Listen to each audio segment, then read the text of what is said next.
like to think of ourselves as the most laid-back country on earth, but Australia is quickly becoming a nation of stress heads, constantly worrying about everything from work-life balance, relationships, kids, money, family, you name it. Traffic, stressed out already. Traffic, Eddie, traffic. Yes.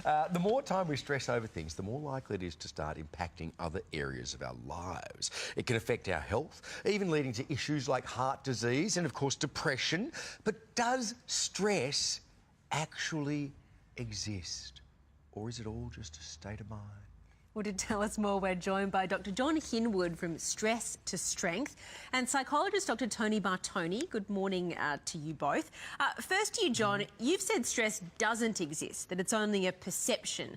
So when did this whole notion of stress come about? Stress is a fascinating thing in that people respond to some sort of stimulus. They respond to a stressor.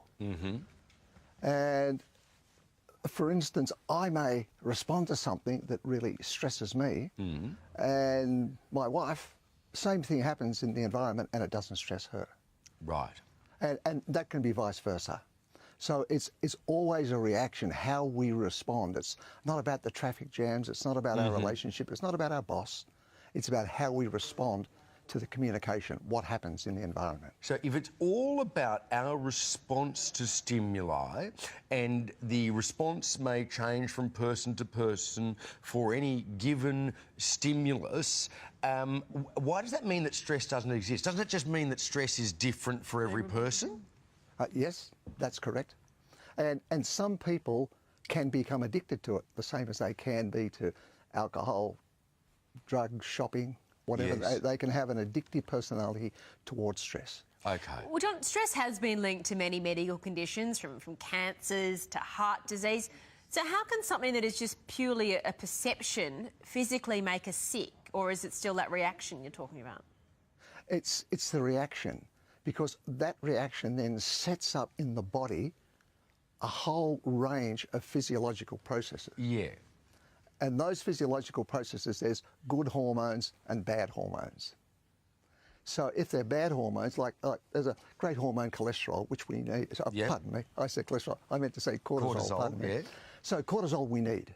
It's one of those fantastic hormones that we use and it supports us. Yes. However, if we go into overstress or distress and that pump doesn't turn off and we're living in a 24/7 environment, then that causes major problems.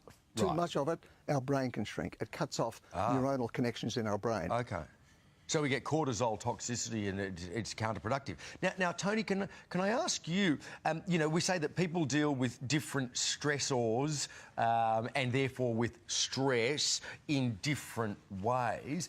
For some people, it really can impact their whole lives, you know, their state of mental health, their family, their business. Are people seeking medical advice for stress disorders more than they used to? And that's a great question, Andrew. In my general practice and seeing patients every day, it really is a much more frequent and commonplace symptom, and it's a response to our lifestyle, the pressures, but also it's important to understand that sometimes stress is a manifestation of other conditions, of other illnesses, of other diseases, and it's such as what, Tony?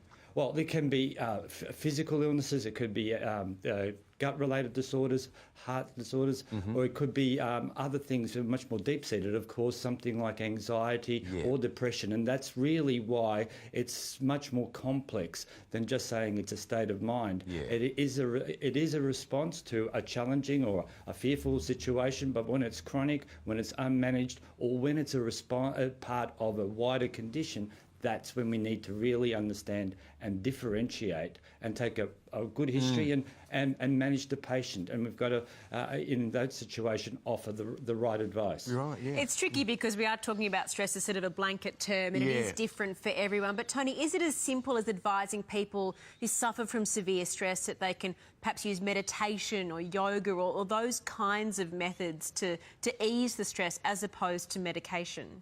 Look, it's Of course, those factors, those responses are things that we offer in terms of managing stress at a first intervention level. For some people, that's really quite powerful and quite a useful treatment process. But for other people, you really need to get much more detailed and much more detailed responses in terms of how to manage that. Yeah. So it's horses for courses. You've got to really understand what the causes are, what's your response, and how you're responding to those triggers.